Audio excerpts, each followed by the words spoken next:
la revue du web de Pablo Mira.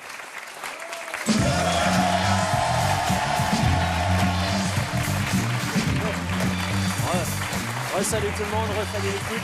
Bonjour tout le monde. Salut Pablo. Monsieur Prano. Allez, avant de commencer, permettez-moi de me transformer en Cupidon pour, je l'espère, faire naître une histoire d'amour entre Lilia, ici présente, et le tweetos suivant qui lui écrit cette magnifique déclaration. Je vous la lis.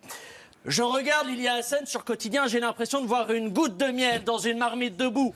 Elle a rien à voir dans le paysage. Eh ouais, c'est beau, c'est beau. C'est nous la marmite de boue. C'est nous la marmite de boue. Je crois que c'est la plus romantique des insultes qui ait jamais été écrite. J'ai l'impression de voir Roméo, mais qui serait interprété par un supporter du PSG. En tout cas, tu as du mérite. Alors, si tu veux joindre Lilia, voici son 07 en bas de l'écran. Tous les donjons du web peuvent bien sûr tenter leur chance. Allez, c'est parti. Plus sérieusement. C'est quoi ce numéro ? Essayez d'appeler, on verra.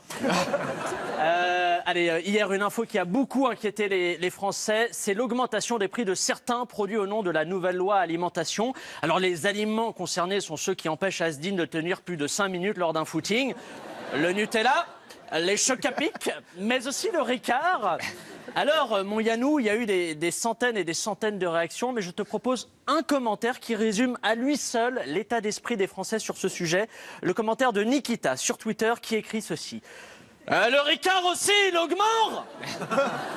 Eh oui, Nikita, oui, mais ne t'inquiète pas, il n'augmentera jamais aussi vite que la quantité d'alcool dans ton sang.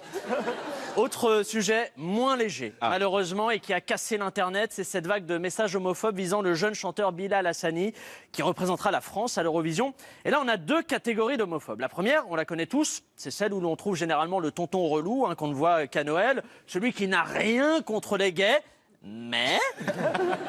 Exemple avec le message de Double Co. Je vous lis son message. J'ai rien contre les gays, il n'y a aucun souci ça. Mais les gens qui veulent devenir leur sexe inverse, vous avez un vrai souci contre nature. On sent que lui, en voyant l'augmentation du Ricard, il a fait des provisions, mais qu'il a déjà siphonné la moitié avant d'écrire son message. Et puis, plus sérieusement, j'ai découvert des homophobes qui nous donnent envie de faire des dons à la NASA pour accélérer la recherche spatiale et quitter cette planète de cinglés. Des homophobes comme Raikers qui postent ce message sans aucune pression. Et la liberté d'expression dans tout ça, on peut pas dire que les PD sont une pourriture de la société. Eh ben, c'est une excellente question de merde. Alors si, tu peux le dire ou tu peux l'écrire, d'ailleurs tu l'as fait. On est dans un pays de liberté. Moi, je suis libre aussi, par exemple, de t'envoyer ce code pénal. Parce qu'à mon avis, tu vas en avoir besoin dans pas très longtemps. Tu feras la bise à Éric Dupond-Moretti. Au passage, on l'adore ici à Quotidien. Mais cette semaine, Yann, le sujet qui a le plus fait parler, c'est Gabriel. La tempête de neige digne du blockbuster américain Le Jour d'après. Mais avec le budget d'un film français, donc 10 cm de neige, quoi. Oh, bien moins. Oh, bien moins. Bien et comme, moins. tu vas voir, comme Météo France nous avait vendu l'apocalypse, bah du coup, il y a des tweetos comme Azrael qui était un peu déçu. Regardez. Il neige plus, sa mère la pute. Putain, je suis deg. Ma sœur dort, je vais aller lui claquer une boule de neige dans la gueule. Ça remontera le moral. Bon. Qu'est-ce qu'on fait de ça, là, je crois que, plus que Pascal le grand frère, je crois que cette famille aurait surtout besoin de Gilbert le grand psy. Alors, même si les chutes de neige n'ont pas été si spectaculaires que ça, elles ont quand même rendu les déplacements plus compliqués. Et sur Twitter, Max, l'internaute Max, lui, visiblement, il aurait préféré rester à la maison au lieu d'aller à l'école. Qui va se taper 2 km à pied sur 15 cm de neige? C'est Bibi, putain. Un jour, il y aura un ouragan, ma mère, elle va me dire, tu vas en deltaplane, enculé. Bon, visiblement, la maman de Max, bah, c'est Caris. Le jour où Max, il ramène une note en dessous de 15, c'est octogone direct. Alors, le prochain commentaire, c'est pas un hater, c'est un cassauceur. Une espèce qu'on a rarement la chance d'observer sur Twitter. D'habitude, ils font leur nid dans des forums de Doctissimo.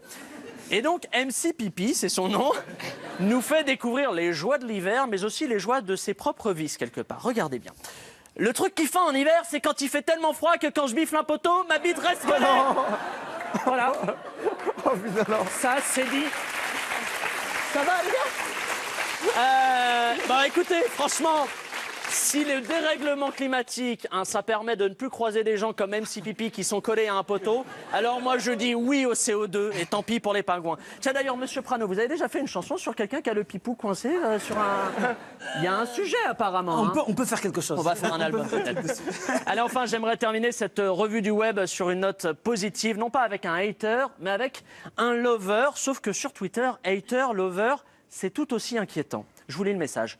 Putain, il neige de ouf, je pense aux sans-abri, ça me fait trop de la peine, que Dieu les facilite. Voilà, cette chronique s'achève donc sur ce message d'amour de l'enfant caché de l'abbé Pierre et d'Affida Turner. Allez, salut. Merci Pablo.